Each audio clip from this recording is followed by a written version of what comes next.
What's going on, guys? It's Chad Driscoll here. Today is Wednesday, and this is the Daily Driscoll.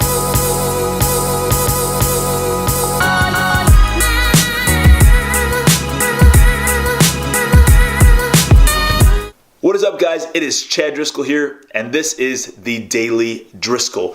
This is episode number 2. Today we're going to be talking about comparing some foods, which is better, which is not, because those are the questions that I got yesterday. If you haven't yet, be sure you go and subscribe below, and then connect with me on any of these social media links that I provided. I would be happy to cover a question that you might have in regards to health, fitness, or just in general things about me, or whatever you would like me to cover. So yeah, let's jump into it.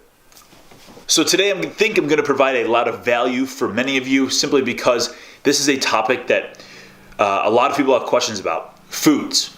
Which food is better than this? So we're going to compare some foods today, making sure that you are getting as much value as possible. And the first one that we're going to cover today is one that for a long time has been considered a health food.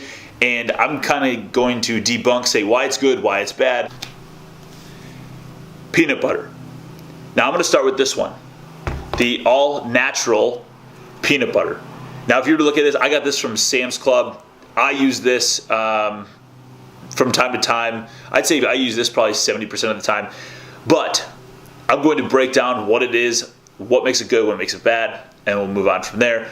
So if you were to see if you can see this, will this focus?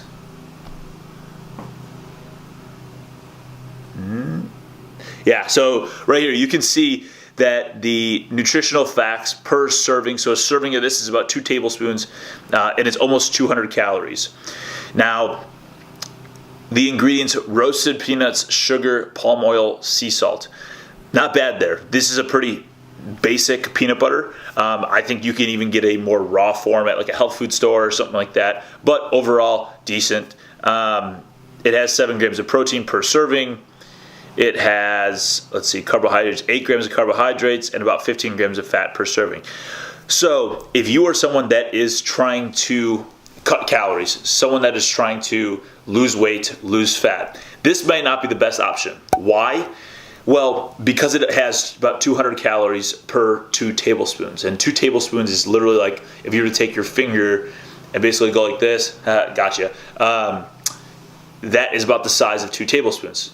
Typically, people will misjudge the size of 2 tablespoons, having even more, and then they're adding on their calories. So I just think it is a waste of calories to be having actual natural peanut butter, simply because the overall calorie count is so high. Now, one thing to know about all foods: they are not legally obligated to prove anything to term it natural. You can put things that are natural on any label, and that doesn't mean shit. So just know that when you look at natural, like you'll see, all natural ingredients, all natural juices, all natural this. A lot of it's BS. Make sure you look at the back and see what the label is, and it'll tell you exactly what it is.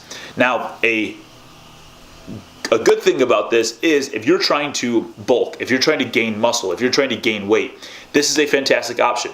One of the biggest tips that I got from some of my mentors was, hey, if you're really trying to bulk and you're trying to add on calories, but you really don't have the time to make and prepare meals, put a jar of peanut butter out on your counter. Every time you pass it, take a little bit of a tablespoon, and those calories will quickly add up throughout the day. So this is a fantastic option if you're trying to bulk, not so much if you're trying to cut. Now let's look at what I consider a better option for people who are trying to cut.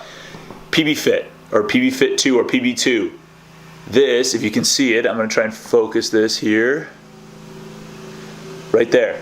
This has 50 calories per 2 tablespoon serving, 1.5 grams of fat, 2 grams of sugar, and 6 grams of protein. So nearly almost the exact same amount of protein per 2 tablespoons, but it has significantly less fat content, simply because it's dried out, it doesn't have oil in it, and you're not going to be getting all those fats from it. So if you're someone who is trying to cut weight, if you're trying to lose fat, or trying to just be a little bit healthier, this is probably a little bit better option for you, simply because it has 50 calories per serving. You can have a lot more of this without sacrificing all of the calories. And to be honest, if you put this in shakes, if you put this in like baking recipes, it is fantastic. And if you just go Google like PB Fit baking recipes, this is an awesome option to have. and the taste is really potent. So like I'll put this into like a late night protein shake, simply because sometimes actual peanut butter upsets my stomach late at night. I don't know why, but the taste in this is awesome. So if you have anything like any like bad tasting vegetables that you're putting into shakes, or like a plant protein powder, for example, put some of this in there. The taste will mask it kind of, but you know, some of those protein powders are pretty disgusting. So yeah, I think that this is a fantastic option. Also, the ingredients in this: peanuts, coconut palm oil, sugar, and salt. Pretty good. Not a lot of ingredients. That's a pretty good option. These both are pretty decent options based on what you want to have. Just know that the calories are going to be significantly different with the natural peanut butter as opposed to the powdered PB Fit. So yeah, cool. Onward. All right, so the next one we're going to compare vegetables to veggie straws. Now, veggie straws, in my opinion, are the most deceptive food ever made. They took potato chips and all the shit in potato chips, they made them into colorful straw-like things, put veggies on them because they use a spinach powder and tomato paste. That doesn't make them vegetables. In no area in here do they talk about, you know, the level of vitamins or nutrients that they have. Simply says veggie straws: potato starch, potato flour, cornstarch, sweet potato flour, tomato paste, spinach powder, salt, potassium, beta carotene, I don't know what that is, that's for color, canola oil, safflower oil, no clue, sunflower oil. All things that are canola oil, sunflower oil are extremely processed. The way that they're created is not fantastic. So just make sure you know what you're getting with these. Now on the back, they're also advertising apple cinnamon straws. Not a chance those things are actually apples. They probably just have apple flavoring, and sea salt chips veggie straws. So those are also not veggies. These are not vegetables. Stop thinking you're getting away with it. These are not vegetables, okay? Compared to real vegetables from the ground, nutrient based, water soluble, good for you, okay? These are nutrients.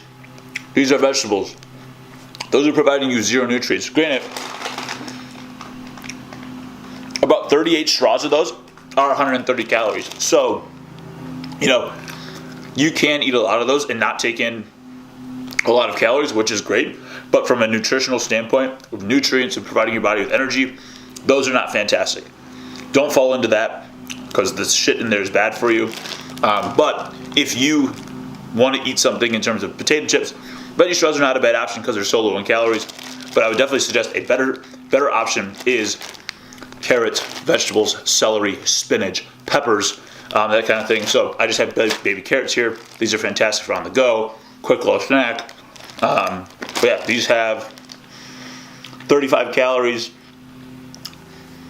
about 35 calories per 2/3 of a cup. So say 45 calories per cup. Great option. Eat these instead, okay? I just stopped at Starbucks. I was over there doing some work, decided, hey, I'm going to compare two drinks that I think are pretty common. And, you know, I was actually right on this. This is a tall ultimate caramel Frappuccino. This is the frozen stuff. I will say, I mean, it tastes really fucking good. But I asked the girl how many of these they sell in a day. She said she probably sells 1 out of every 5 orders is this exact one, a caramel Frappuccino, which is incredible to me. 1 out of every 5 people that goes through Starbucks is getting a caramel Frappuccino. This small thing right here, this thing is 320 calories, a small. The grande or tall or whatever it is about 430 calories. If you're getting this on a daily basis, this is significantly taking up your overall calorie intake for the day. A good switch would just be a straight black coffee, guys. It is 0 calories, 0 to 5 calories.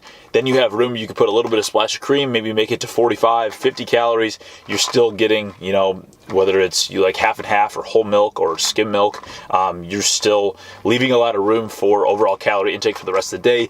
Definitely a better option, but holy shit, 1 out of 5 people is drinking this. 1 out of 5 people that goes through Starbucks, at least that one, is drinking this shit. Sugar and tons of calories and processed shit, and it's sad to see. But hey, what are you going to do? Drink this, not this. All right, guys, so that does it for today's episode. If you have any questions or comments, please leave them below, as well as go and subscribe or hit that like button if you will. I would really appreciate it. But until next time, I'm Chad with the Daily Driscoll. Let me know of any questions you have. Hit me up on social media. Would love to talk to you guys. Have a good night.